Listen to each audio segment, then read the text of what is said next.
seats now.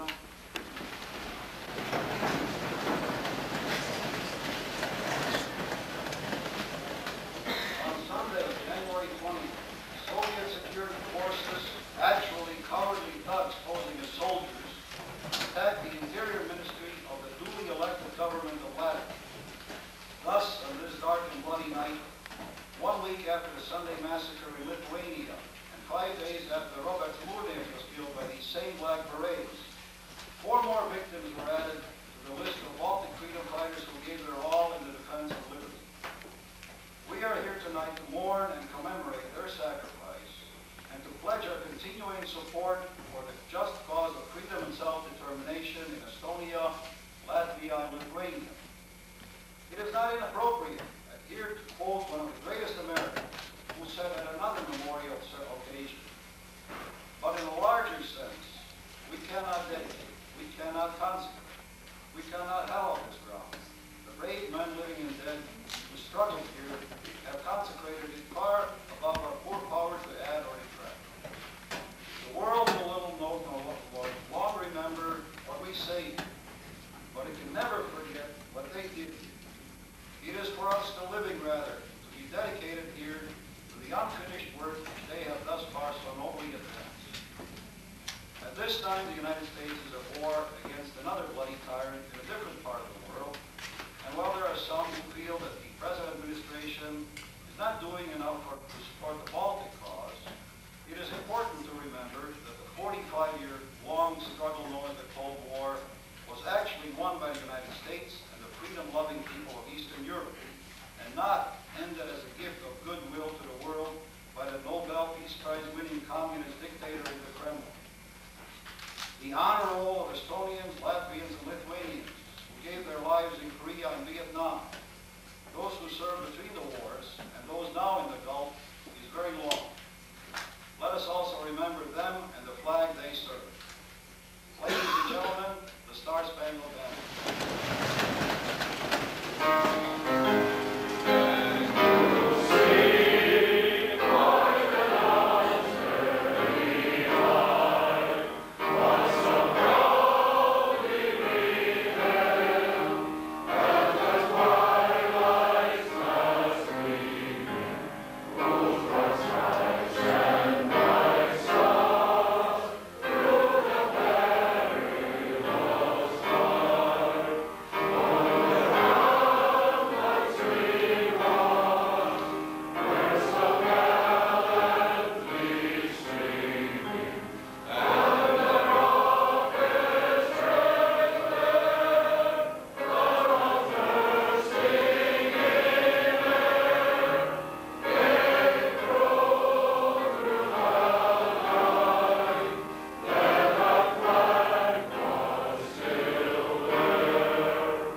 Dievs tev būs žēlīgs, kad tu viņu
Ganības niedzas pāri debesīm. Lieli ir tavi darbi, ak, kungs, ko tu pie mums esi darījis. Taviem brīnumiem un padomiem nav nekā līdzīga, bet tavas godības priekšā, lai patiesi nožēlojam savas vainas un grēkus, jo to ir daudz, un tu tos visus zini. Bet piedod, kā ikvienam atsevišķi, tā visai tautai. Piedod, ka līdz šim neesam tevi pietiekoši godājuši, neesam pietiekoši atzinuši tavu spēku un varu. Palīdzi mums patiesības gaismā atraisīties no visām grēka bažām un svētā gara skārienā. Izraisi, ak, Dievs, mūsu tautā sirds prāta maiņu, garīgas pārtapšanas un atjaunošanās spēkus. Pateicībā, lielais Dievs, kā brīnumu mēs atceramies mūsu Latvijas valsts tapšanu. Mēs pateicamies par brīvvalsts gadiem, kad tu svētīji strādnieku sviedrus, roku un garīgo darbu, kad varējām pierādīt, ka spējam pastāvēt citu tautu vidū. Mēs pateicamies par mūsu nacionālajām jūtām un mūsu mīlestību uz savu tautu, kas ilgajos gados nav izplēnējusi, bet pastāv vēl joprojām. Un tagad, kungs, mēs lūdzam un piesaucam tevi smagajās posta un neziņas dienās, kad neatkarība gan pasludināta, bet brīvības nava, kad pat vismazāko pašu noteikšanu grib mūsu tautai atkal atņemt. Un kad pēdējās nedēļas ir pieredzējušas brutālos uzbrukumus un atkal ir lījušas asinis un ložu salvēs, ir pēkšņi izdzēstas cilvēku dzīvības. Mēs pieminam pēdējos 5 mocekļus, pieņem šos aizgājušos sava krusta pavēnieku, kungs, kas reizē ir moku un reizē uzvaras zīme. Un esi to ar varmācīgi noslepkavoto ģimenēm un ar visu mūsu tautu, kas viņus piemin. Un no sirds dziļumiem tevi lūdzam par visiem 9 vai 11 ievainotajiem, iepaši par tiem, kas tik smagi cietuši. Dievs, dziedini viņus, dodi visiem atkal atspirt. Dievs, mēs tevi piesaucam par Latvijas valdību, augstāko padomu, tautas fronti un visām neatkarību cīnītajām vienībām. Saliedēj tās vienā spēkā un vienībā, jo tikai tu viens to varēsi izdarīt. Un dodi tām pareizo stāvokļa izpratni un gara drosmi notikumiem, kas vēl sekos. Dievs, mēs aizlūdzam tevi par visu mūsu tautu, no visjaunākā bērniņa līdz vecākajam sirmgalviem. Esi tu viņu sargs un gādnieks. Un mums šeit no tālienes dodi, ka nemītamies lūkšanas raidīt un katrs darīt, ko spējam un varam. Kungs, mēs tevi piesaucam arī par Amerikas Savienoto valsti. Viņas patreizējā asiņainā karā aizlūdzam par valsts prezidentu, visiem ministriem un senatoriem, kas šajās kritiskajās dienās ir tomēr Baltijas valstis pieminējuši un vismaz mēģinājuši mūsu varmāku sodīt un brīdināt. Un pēdīgi, Dievs, liec arī mūsu apspiedējiem padomju varai saprast, ka tiem nepienākas ņemt to, kas nav viņu, un ka vardarbībai nevar būt svētības. Kungs, mēs visu to gribam salikt kopā, lūdzot tavu lūkšanu, kā tu mums to esi mācījis.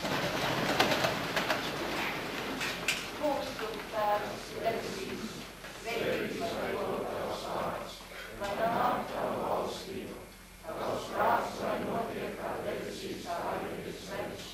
Mūsu dienascho maizi dod mums šodien, un piedod mums mūsu parādus, kā mēs piedodam saviem parādniekiem, un neieved mūsu kārdināšanā, bet atvestī mūs no ļauna, jo tev pieder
started with a celebration.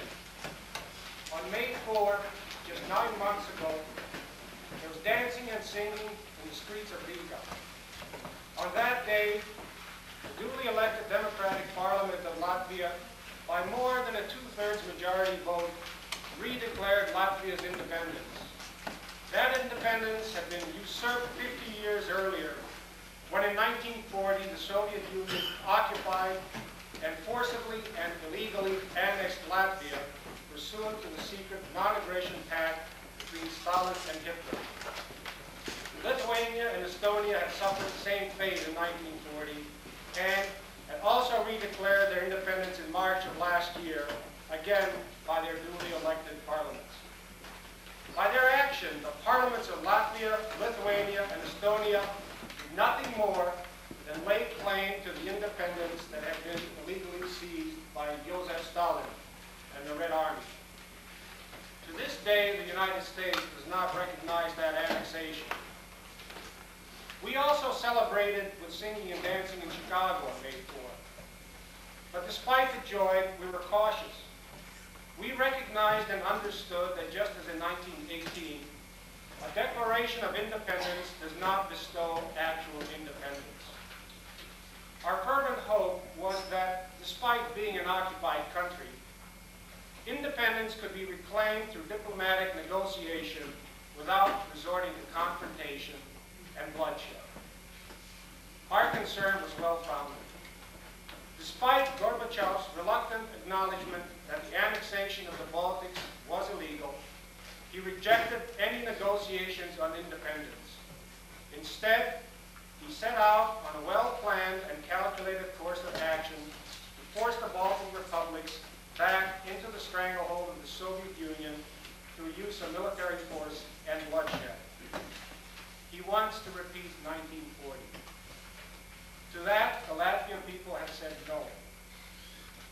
The Lithuanian people have said no. The Estonian people have said no. Together they say loud and clear, never again.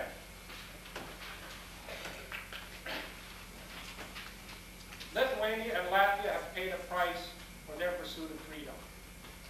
On Sunday, January 13, in a pre-dawn assault on the Lithuanian broadcasting studios in Vilnius, Soviet troops slaughtered 14 unarmed and defenseless Lithuanian civilians by running over them with tanks or mowing them down with machine guns. Some of the innocent victims were only teenagers. 1 week later, about 9 o'clock on Sunday night, January 20th, the Black Beret Soviet Special Forces, fully armed, attacked the nearly vacant Latvian Interior Ministry building in Riga, using grenades and tracer bullets and with automatic weapons blazing. When the shooting stopped, 4 people were dead and many more injured. The dead included 2 local policemen, both Russians, Vladimir Domanovich and Sergei Komenyenko, and 2 Latvians, Edijs Rieksti, a 17-year-old high school student, and Andris Slapiņš, a 41-year-old internationally acclaimed filmmaker and director. Mr. Slapiņš was a strong advocate of Latvian independence and was shot while filming the attack by the Black Berets. Earlier that week, on January 16, the Black Berets had killed Roberts Mūrnieks, a driver for a Latvian Republic ministry, by shooting him through the head at a road checkpoint. We are here tonight to pay tribute to and remember all the victims in the struggle for independence in the Baltics, but specifically 5 who lost their lives in Riga. It is noteworthy that 2 of the fallen in Riga are not Latvians, but are Russians. This demonstrates that the struggle in Latvia is not between nationalities, as the Kremlin would have the world believe, but is for freedom and independence, which transcends any racial or ethnic boundaries. Latvia's struggle for independence is supported by all freedom-loving people in Latvia. The ruthless slaughter of innocent and unarmed civilians demonstrates how weak and desperate the Gorbachev Red Army dictatorship is. The deaths in Riga and Vilnius are not a victory for the Soviet Union. To the contrary, the bloodshed will prove to be the undoing and the beginning of the end of the Soviet Union. The tragedy that occurred in Riga and Vilnius cannot and will not be forgotten or forgiven by all freedom-loving people in the world. As subsequent events are starting to show, their tragic deaths mark a turning point in Latvia's, Lithuania's, and Estonia's struggle for independence. The support of the free world, and particularly the President, Congress, and the American people, is the only weapon the unarmed Baltic republics have against the guns and tanks of the Red Army. The Baltic American community has worked hard to get that support, and that work appears to be paying off. Just this week, President Bush canceled a summit meeting with President Gorbachev and stated his support for the Baltics in his State of the Union message for all the world to hear. More amazingly, the Kremlin just announced that it was withdrawing the troops that had been deployed to the Baltics earlier this month and would reopen negotiations with the Baltics. But we will believe that only when that happens. History is our teacher. In 1956, Khrushchev ordered the Soviet tanks to withdraw from Hungary, but changed that order and ordered them to return and crush the freedom movement there when the conflict arose in the Suez Canal and world attention was distracted from Hungary. The fortunes of war would still shift in the Persian Gulf and provide a cover for Gorbachev to crush the independence movements in the Baltics. We must continue to speak up and to write and call our president and congressmen. We cannot allow the lives in Riga and Vilnius to be lost in vain. We must take up their banner and continue the fight for freedom and independence. The day of true independence and sovereignty is drawing near. Latvia, together with Lithuania and Estonia, will be free. It is God's will, it is destiny, and it is the legacy of Vladimir Gomenovich, Sergei Komenyenko, Edijs Rieksniņš, Roberts Mūrnieks, and Andris Slapiņš. Dievs svētī Latviju! Oh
Somebody starts out, Emmett, I would like you to do this. I would like to ask the senator. I would like to do this.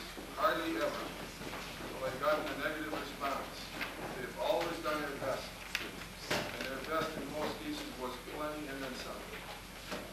They've written letters when a doctor was poisoned to the State Department and the President of the United States. Recently, they've written a stinging letter to President Gorbachev regarding the latest transgressions against the Baltic nations. I could go on and on. But anyway, if there is any champion who deserves our gratitude and reward and support, it is Senator Alan J. Dixon. Without any further, I'd like to introduce Mr. Emmett O'Neill, his executive assistant.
To the Soviet ambassador and to Secretary of State Jim Baker. And I brought 100 copies of each because I would like you each to have a copy of how he feels.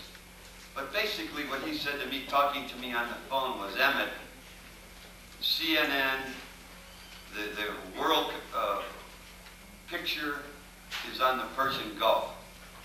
But we're talking about two family-owned countries, Kuwait and Saudi Arabia. What we should be talking about are three democracies, Latvia, Lithuania, and Estonia.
Now after we got the letters, and all of you can have a copy, in my phone conversation, Alan said to me, boy, Mr. Gorbachev really wants to help us, doesn't he?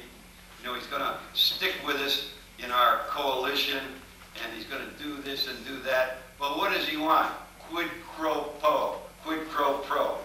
He won't do anything for us without money in return. And Alan Dixon understands that.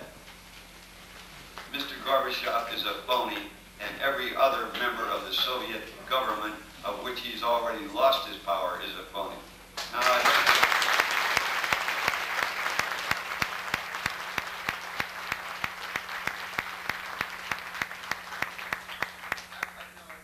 I left, I had a lot of things concerned with the situation, but one thing I wrote myself, and I want to read it because I was sitting there this afternoon thinking how fortunate it is for me to be able to come and join a group like you tonight. And I wrote a lot of things, but this is something that is pertinent to me, and I want to do it correctly. In the early days of the American fight for freedom, 5 innocent patriots were massacred in Boston by occupying British soldiers. An infant nation was outraged by this brutality, and the seed for the American Revolution was laid by those 5 who gave their lives for freedom. And I think that those 5 Latvians who gave their lives for freedom fall into the same category as those 5 Americans who created the American Revolution and let us proceed with the revolution against the Soviet Union. Thank you.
flyers were printed in what formerly passed as underground press, but the information was transmitted by radio, TV, and of course the flyers. After Lithuania, the events in Lithuania, the Latvian TV station and radio also took over, transmitting the Vilnius and the other Lithuanian news and other events because they were no longer on the air. Later they came on the air, but they were speaking Sovietized, and that's why they were no longer taken seriously. The Black Berets, as you know, are a strange organization that no one seems to know who is commanding them.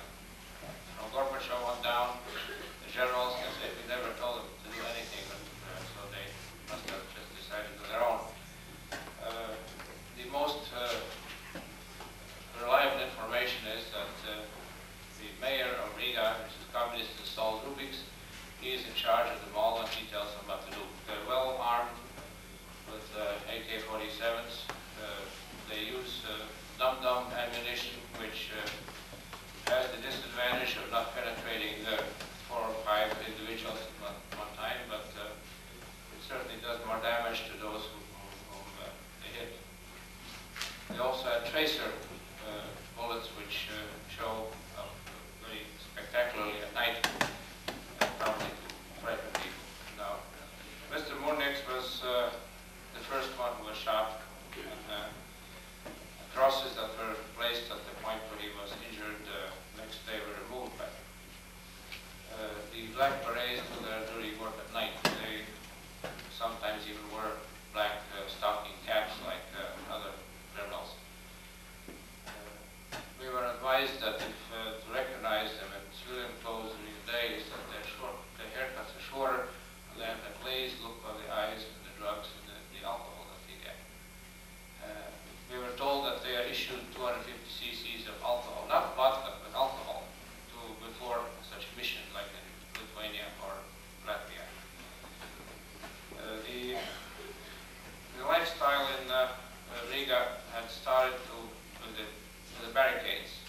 Those of you who remember Riga, the entire old city was encircled with barricades. Not just local talents, but from the entire Latvia, as far as Valmiera and Latgale. They brought in heavy machinery, huge tractors, about the size of Stalin tractors, pulling big trailers loaded with cement, debris, and anything that was too heavy for a tank to simply run over. And these vehicles were then circling all the government buildings. And in addition to the old Riga. The Ministry of Interior is not where some of you may remember it is. That has been taken over by the KGB, and that's a quiet building and nobody bothers it. The Ministry of Interior is now located between National Theatre, St. Jacob's Church, and Hotel Riga in that neighborhood. The organization about the barricades was the most remarkable thing that I've ever seen Latvians do. I've heard a lot of times that you cannot get 5 Latvians to leave a burning building together. There was formed a committee to decide whether the building is indeed on fire and what to do about it. But this time they were about as united as they could possibly be. I haven't seen it before or since, but I plan to go back and look at it again. The barricades, domes square was almost looked like a picnic that people were building fires and to stay warm. Remember, it was January. It was even though the temperature was about 5 degrees below, the cold wind and the high humidity makes it much less pleasant to be outdoors. The neighboring apartments were provided for them to keep warm, use facilities, have hot tea, and some boiled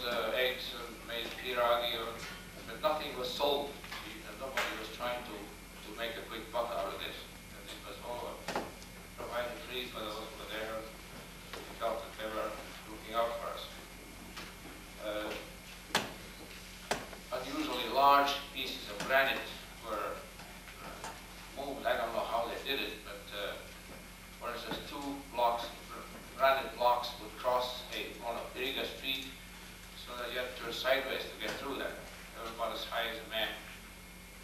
All kinds of statements were on it. The most spectacular was the one that suggested that Saddam is the one who should get the Nobel Prize because he's done so much better than Gorbachev. In rotation order, these guard duty was continued. They were not armed at all. They were not one except for the police that had ordinary sidearms.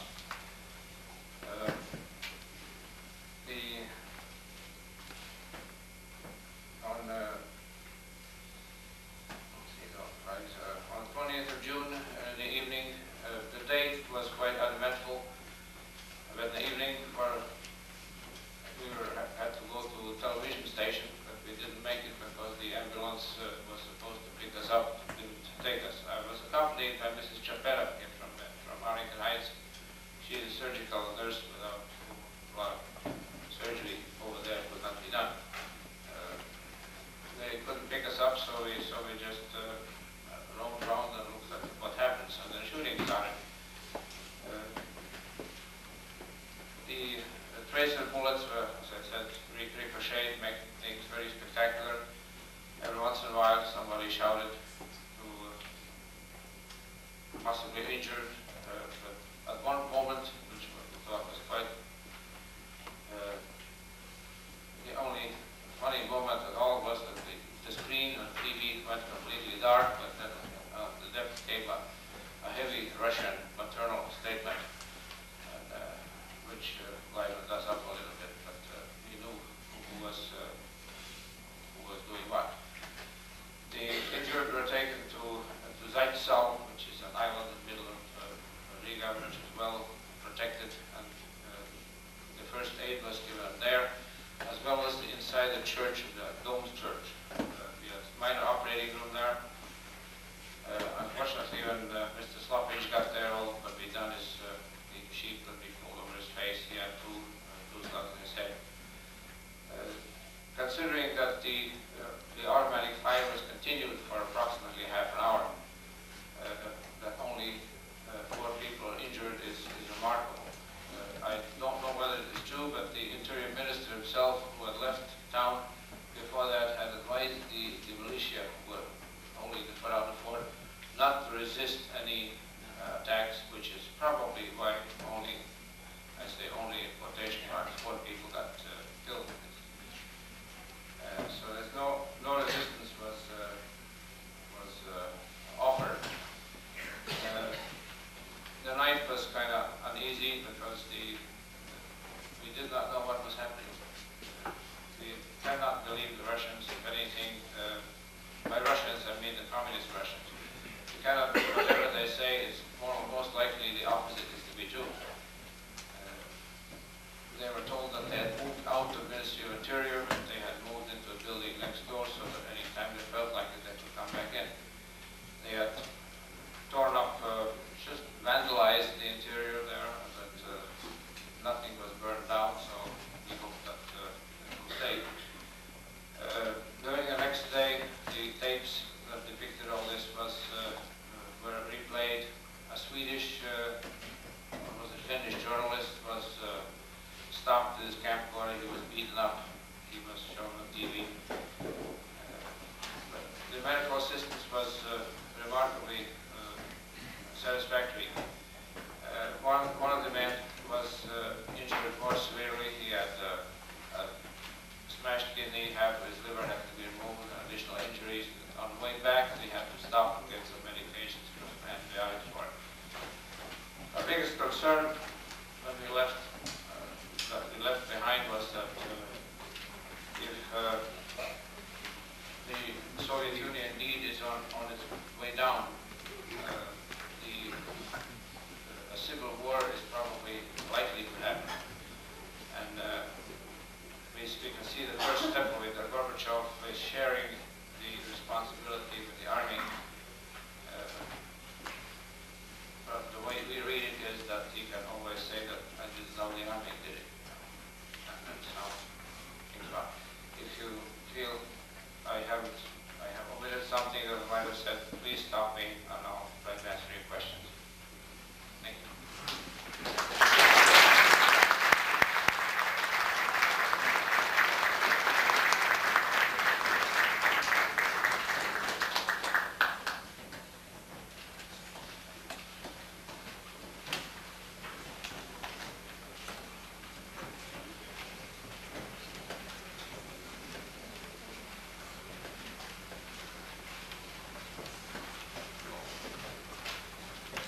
Good evening. This is a song entitled Homeland, which was written for the Independence Day ceremonies last spring.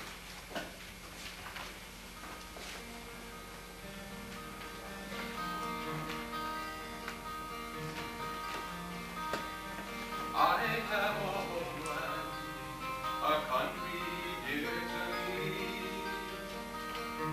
It's nestled quietly there by the Baltic Sea. Its people want the same things just like people everywhere. They fight to gain their freedom and they've got to know we care. They fight to gain their freedom and they've got to know we care. I love my Latvia, forever a part of me. I know I'll never rest until that land is free. For half a century they have felt the oppressor's hand.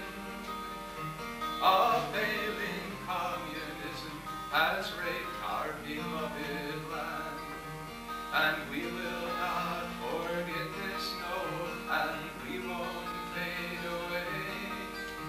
Today we tell the Russians that it's freedom all the way. Today we tell the Russians that it's freedom all the way. I love my Latvia, forever a part of me.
that Latvia deserves freedom.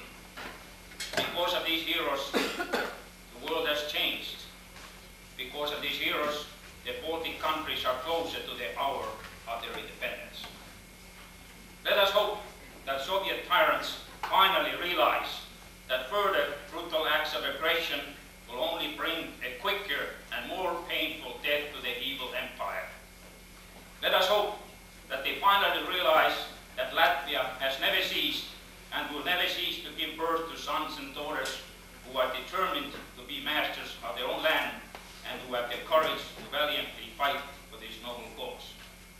Because of these heroes and those that stand ready to take the place of those that have fallen, Latvia shall be free. Your Estonian brothers in arms salute you. May you rest in peace.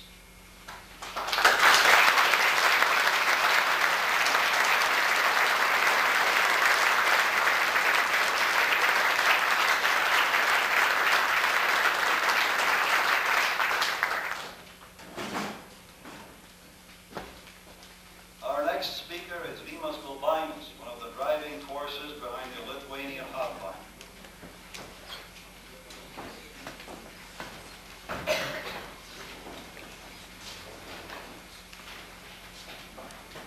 If our brothers are oppressed, then we're oppressed too.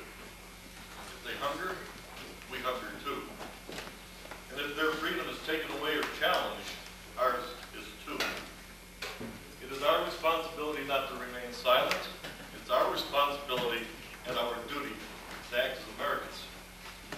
Over 50 years ago, our countries were victims of the policy of appeasement in Munich. Then followed the World War, a Holocaust.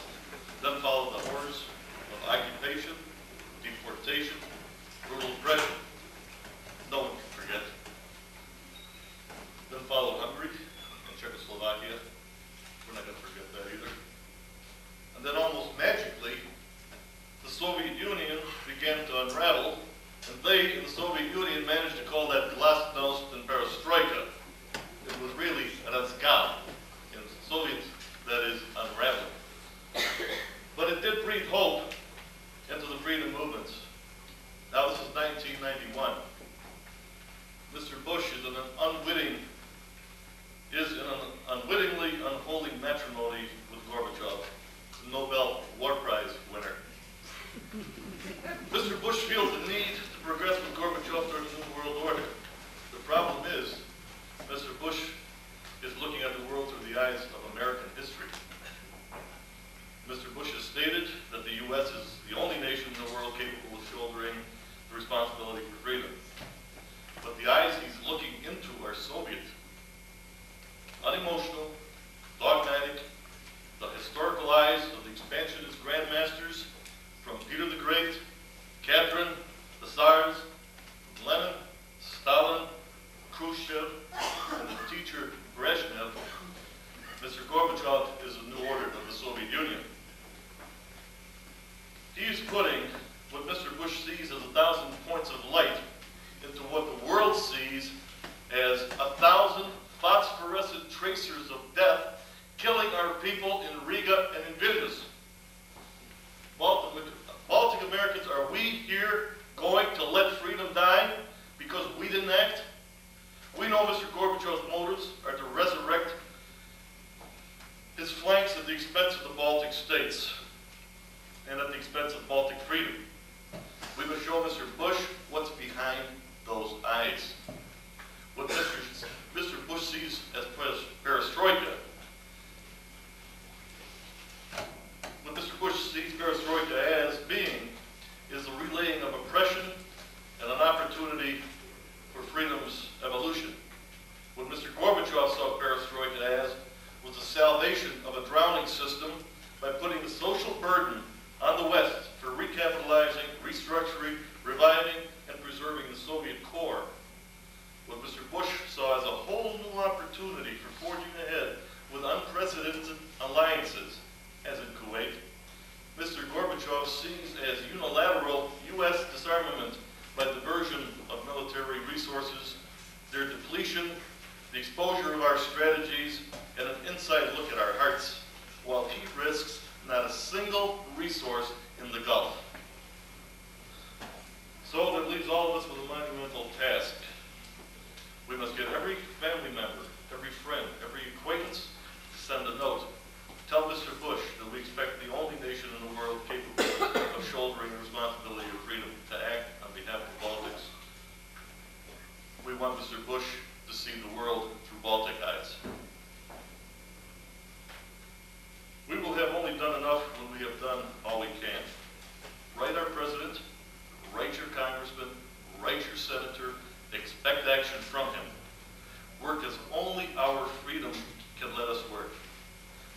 message out. Baltic freedom today assures all of us freedom tomorrow. Thank you.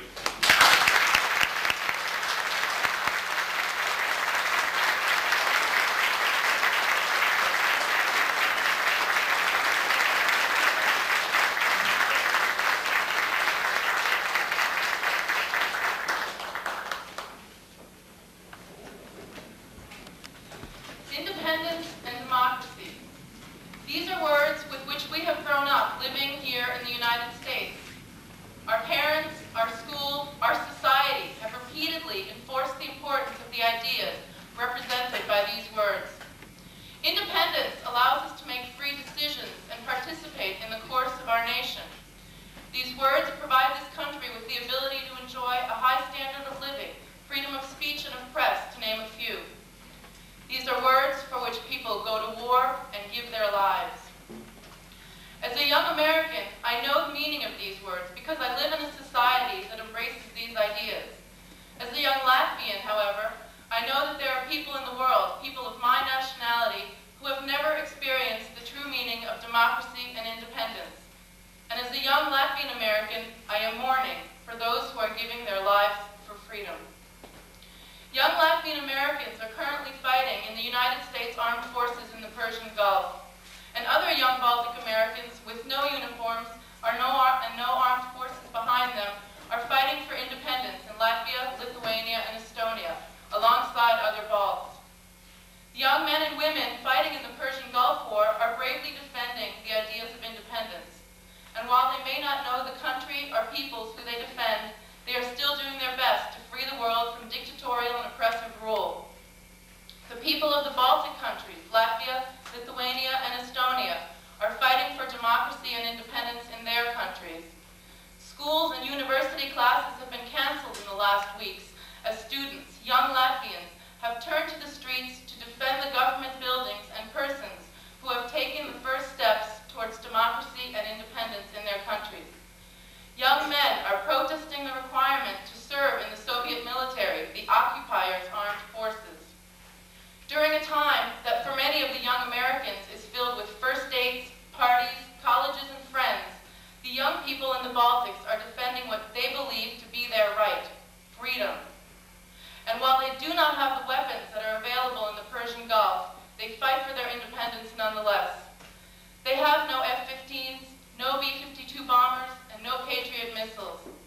What they do have is an undying love for a freedom that they have never seen, a freedom which they so desire that they use as weapons their bare hands and bodies. It is in the memory of the people who have given their lives in the fight for freedom in the Baltics that we are gathered here tonight. Our brothers and sisters, many of them younger than myself, will never see their dream realized. The world will never see another film directed by Andris Slapinš. Edijs Rieksniņš, a high school student, will never know what it means to live in a society in which freedom of the press is taken for granted, nor will any of the others lost in the past weeks to brutal force of the Soviet military. The ideas of democracy and independence are strong ideas, ideas that are defended with weapons ranging from the most modern laser-guided cruise missiles to the horrifying use of hands and bodies in the face of tanks. We who are sitting here tonight and enjoy our lives in a democratic and independent country, who perhaps have no such weapons as F-15s available, nevertheless have a very powerful set of weapons at our command. Only because we live in a free society do we have this set of tools: a pen and paper, the telephone, the fax machine, and telegrams. And it is our responsibility to use these weapons so that the dreams of the people in the Baltic republics can someday be realized. And while these weapons may seem as weak as the use of bare hands against a tank, if they are wielded with resolve and hope for the future, they are sure to make an impact. We live in a communications and information age.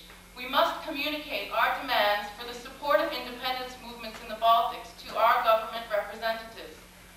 We must demand that the United States use economic means to support the Baltics.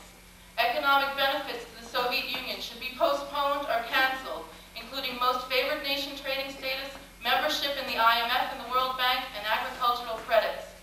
We must demand that the United States use diplomatic means in recognizing the independent republics of Latvia, Lithuania, and Estonia. We must send diplomats and government representatives to the region. Observers should be sent to watch the proceedings of any possible referendums on independence in Latvia to ensure their accuracy and validity. We must support the efforts of senators and congressmen in the passing of legislation to make this happen. Senate Joint Resolution 42 calls for the canceling of economic benefits to the USSR until the Soviets have ceased hostilities against the Baltic people, have removed their troops from the Baltic facilities and government buildings. House Resolution 559 would make the independence of the Baltic Republic a condition on the granting of most favored nations treatment to the USSR. And to provide accurate information to the world, we must continue to inform the local press about events in the Baltic and about our reaction to these events. And after all of our demands and requests have been communicated, we must thank the press and government representatives for a job well done in a time when so much focus and concern is on the Persian Gulf and troops there. We who live in a free country have not only the right to express these demands and work to see them realized, but the duty and responsibility to do so. While those less fortunate than ourselves are struggling for freedom throughout the world, I urge all of you, both young and young at heart, to join the struggle for Baltic independence so that the words democracy and independence represent ideas that all young Balts can see in their countries. Let us all wield the weapons that we know to win the fight for freedom.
dear brothers and sisters, Latvians, Lithuanians, Estonians, and all freedom-loving people here tonight. For now, the bloodshed in the Baltic states has ended. But the Soviet campaign to block the Baltic independence has not. There's nothing that Mikhail Gorbachev or his Communist Party supporters have said that would indicate that Latvia, Lithuania, and Estonia will be allowed to re-establish their rightful independence. The worldwide expressions of outrage over the massacres in Latvia and Lithuania have been extremely helpful. But we cannot let down our guard. Just because Soviet Black Berets are not killing the Balts does not mean that Moscow is not trying to kill the Baltic independence. Every effort must be made to make the issue of Baltic independence an international issue. Every pressure must be put on the Soviet government in Moscow to end the occupation, remove the troops, and let the Baltic people free. There will be no peace and security in Europe, nor will there be any democracy in the Soviet Union until Latvia, Lithuania, and Estonia are allowed to restore their full and rightful independence.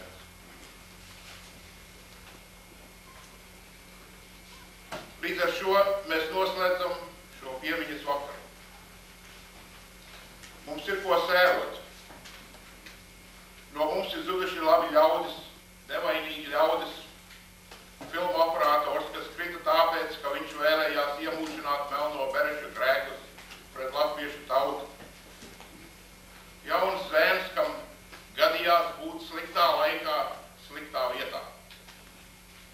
Divi likuma sargi, kas krita aizstāvot savu valstu iestādes un savas valsts godu.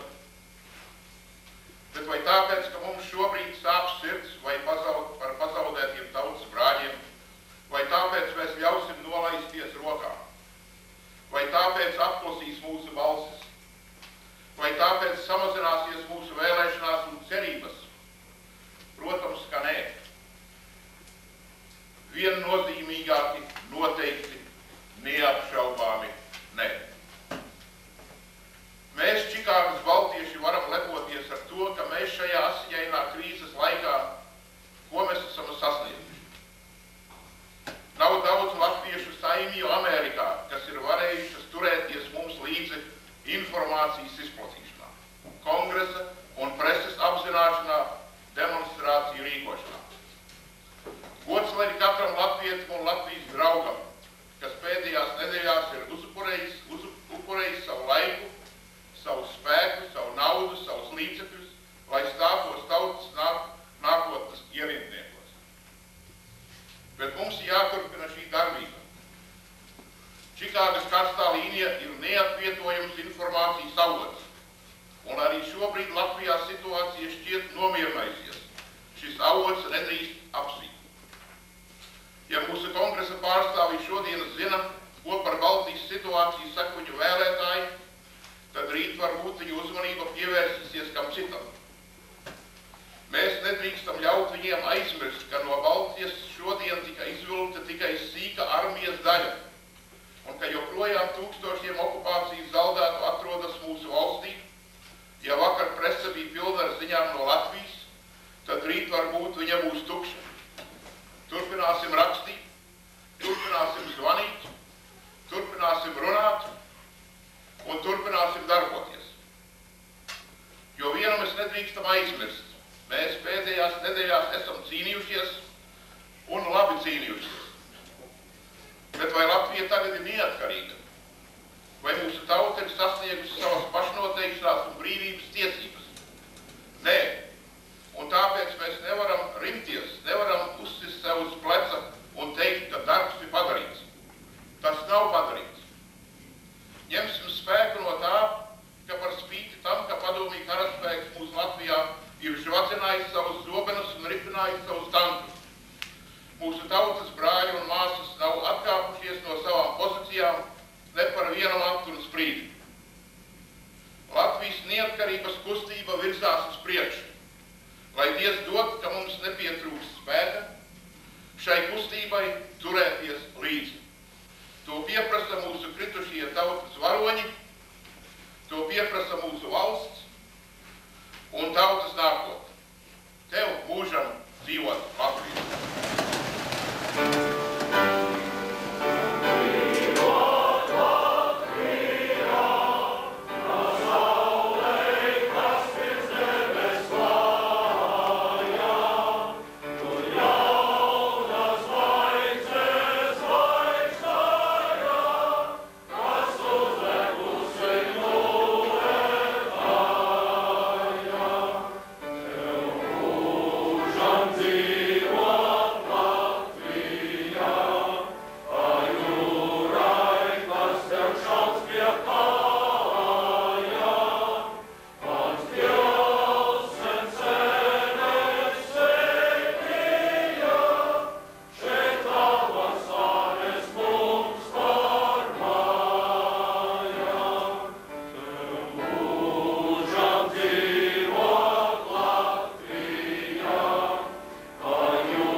To attend the daily class at 3 p.m. and the theme is Soviet Army out of the Baltijas.